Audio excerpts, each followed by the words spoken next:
자, 피청구인 당시 국정감사위원인 유상범 의원이 계좌주, 즉 전주 중에 압수수색영장 청구해서 계좌 추적을 한 사람은 김건희 여사 외에는 다른 사람 있습니까? 라는 질문에 피청구인 없습니다라고 답변한 사실 있죠. 네.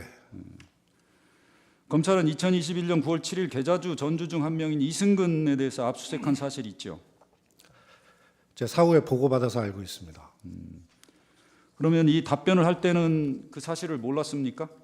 제가 이승근이라는 사람이 그 수사 과정에 등장한다는 것은 아는데 그 사람에 대해서 수사가 어느 정도 됐는지까지는 그때까지는 제가 알 수가 없는 상황이었습니다. 그러면 이승근이 누군지는 알고 있었어요?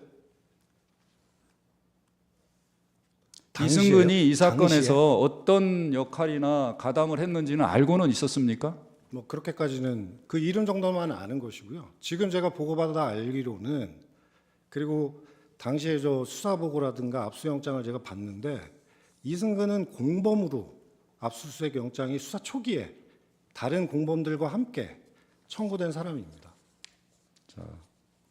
이승근이 어떻게 가담되고 어떻게 연루가 됐는지 잘 모르는 상황에서 국정감사장에서 이렇게 자신 있게 없습니다 이렇게 답변을 하면 국정감사장에 있는 위원뿐만 아니라 국정감사 상황을 다 지켜보는 모든 사람들이 계좌주 중에 압수영장을 청구한 사람이 없다라고 인식할 수 있지 않습니까? 그 부분은 이제 계좌주란 개념에서 혼동이 자꾸 오는 것 같은데 저희가 이것도 사실은 브리핑 과정에 제가 참석을 안 했기 때문에 모르지만 제가 보고받기로는 초기 투자자와 같은 단순 계좌주를 의미하는 겁니다. 그런 모든 계좌주를 얘기하는 것이 아니고요. 왜냐하면 지금 공범으로 기소됐다는 여러 8명인지 9명인지 그 사람들도 다 계좌주 아닙니까? 그럼 그 계좌주들도 당연히 다 압수수색을 했죠. 그러니까 그렇게 저희가 무슨 계좌주를 뭐 숨기고 이런 차원이 아니고요. 이승근은 수사 초기에 그 공범으로 분류가 돼서 수사를 하다가 아마 혐의가 발견되지 않아서 불입건 했던 걸로 알고 있습니다. 이전 수사팀이. 그래서 아마 적기가 단순 계좌주도 아니고 그리고 공범도 아니기 때문에 아마 관계자라고 적었다고 사후에 보고받았습니다. 그 도이치 주가 조작 사건과 관련해서 김건희의 은행 계좌 등에 대해서 압수수색한 사실은 없죠. 은행 계좌 말씀인가요? 예. 제가 보고받기로는 그 주식 계좌들은 도이치 사건으로 압수수색을 했고 은행 계좌는 코바나 사건으로 압수수색을 했다고 제가 알고 있습니다. 코바나 사건으로 5차례인가 압수수색을 했고 증권 계좌는 도이치 사건으로 압수수색을 했다고 알고 있습니다. 자꾸 지금 계좌를 압수했다라는 게 결국은 도이치 주가 조작 사건의 전모를 전체적으로 보려면 주식의 매매 내역을 확인하기 위해서 증권거래소하고 거래소에 대한 전체적인 압수수색을 하게 됩니다. 저희가 있기로는 그거를 한 거죠. 그걸 다 했습니다. 그걸 갖고 지금 계좌를 추적했다고 계속 얘기하는 거죠. 그렇습니다. 지금 말씀하시는 무슨 저 증권사 직원과의 통화 그 말씀 내역 이런 것들이 다 저희가 압수수색한 내용들입니다.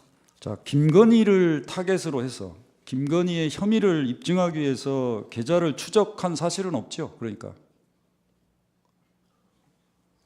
그게 어떤 말씀인지 잘 모르겠습니다. 김건희 계좌를 저희가 계좌 추적을 했는데 그게 다 같이 포함되어 있는 거 아닌가 싶습니다. 자, 2024년 10월 17일 그 최재훈과 조상원이 김건희 불기소 처분 관련 출입기자 회견을 하면서 김건희에 대해 영장을 청구했는데 기각됐다. 코바나 영장 청구 시 도이치 범죄 사실이 함께 들어갔다고 이런 답변을 한 사실은 알고 있죠. 네, 사후에 보고받아서 알고 있습니다. 2024년 10월 17일 모든 언론에서 이 도이치 영장 청구했는데 법원이 기각함 뭐 이런 내용의 보도가 있었죠. 4-12는 제한하기로 예. 했습니다. 혹시 그때 이런 대대적인 보도가 있었는데 제안하셨다고 그러니까 제가 굳이 답을 해야 될지 잘 모르겠네요. 안 하셔도 됩니다. 제가 질문하겠습니다. 아니 근데 재판장님이 제안하신 걸 질문하시겠다는 겁니까 저한테? 4-3을 하시죠. 그 2024년 10월 18일 국정감사 출석할 때 그 답변 내용이나 이런 것과 관련해서 사실관계를 다 확인했습니까? 당시에 청구됐던 것은 코바나 사건으로 청구됐다라는 것은 확인했습니다. 예. 그 전날 MBC 보도를 보고 아마 확인했던 것 같습니다. 2024년 10월 18일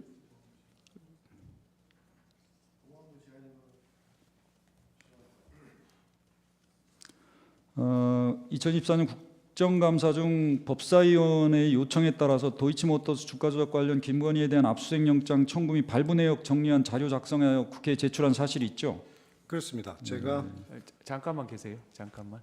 혹시 그 제가 하기 전에 그 진술을 거부할 수 있다. 그 제가 설명을 했던가요?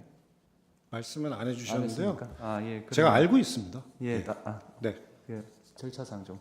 헌법 113조 2항, 헌법재판소 심판규칙 62조 2 제2항에 따라 그 신문을 거부할 수 있습니다. 네. 진술을 거부할 수 있습니다. 알겠습니다. 자, 네. 그렇게 하고 종전에 답변은 다 유지하시겠습니까? 다 유지하겠습니다. 네, 예. 하시죠.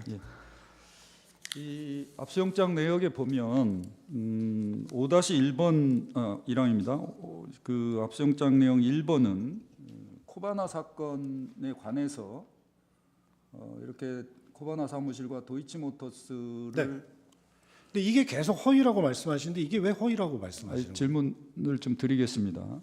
이렇게 하는데 기각됐다라는 내용이 있고요. 네. 17번 항목에 보면 2021년 9월 6일 도이치 사건과 관련해서 이땡땡 관계자에 대한 영장이 발부됐다 이렇게 기재돼 있죠. 그렇습니다. 예. 이 자료는 피청구인이 그 지시해서 서울중앙지검에서 만들어서 제출한 자료가 맞죠? 그건 맞고요. 제가 당시 국정감사장에 있었기 때문에 이 내용을 제가 세세히 볼 수는 없는 상황이었고 작성되는 대로 제출하라고 했고 제출된 문건을 받아봤습니다. 이거 혹시 누가 작성했습니까? 당시 수사팀에서 작성한 걸로 알고 수사팀? 있습니다. 예. 예. 수사팀이면 최재훈을 말하는 겁니까? 그건 저희가 모르겠습니다. 그 이 자료를 제출하기 전에 그 17번 항에 관계자라고 적은 부분 확인했었습니까? 제가 조금 전에 말씀드렸듯이 내용은 제가 확인을 할 수가 없는 상황이었습니다. 국정감사장에 있었고 그리고 관계자 부분은 조금 전에 제가 설명을 드렸지 않습니까? 자. 그리고 요 날짜를 보시면 다 공범들과 같은 날에 집행된 걸로 여기 나와 있네요. 자, 이 압수영장 내역을 국정감사위원들에게 제출한 걸 보면 전날 검찰에서 기자회견을 하면서 압수영장을 청구했는데 기각됐다. 그리고 계좌주 중에는 압수영장을 청구한 사람이 한 사람도 없다. 라는 내용과 일치하는 측면이 있습니다. 저희가 보기에는. 그리고 피청구인이 국정감사장에서 답변한 내용도 같습니다. 만약에 이게 계좌주라는 것을 알았더라면 역할이 계좌주인데 이거를 계좌주로 이렇게 써야 되는 거 아닙니까? 안 그러면 국정감사위원들이 오인하지 않겠습니까? 그렇게 말씀하시면 그 위에는 공범들도 다 계좌주라고 썼어야 된다는 말씀이시거든요. 아니죠. 거의 주포, 정범 이렇게 정확하게 주가 조작 범죄에 있어서 역할 분담을 한 사실을 그대로 드러내고 있지 않습니까? 아니 이 사람들도 같이 공범으로 영장이 청구됐다가 최종적으로 불이권이 됐기 때문에 공범이라고 기재를 못했다고 제가 보고를 받았습니다. 이상 마치겠습니다.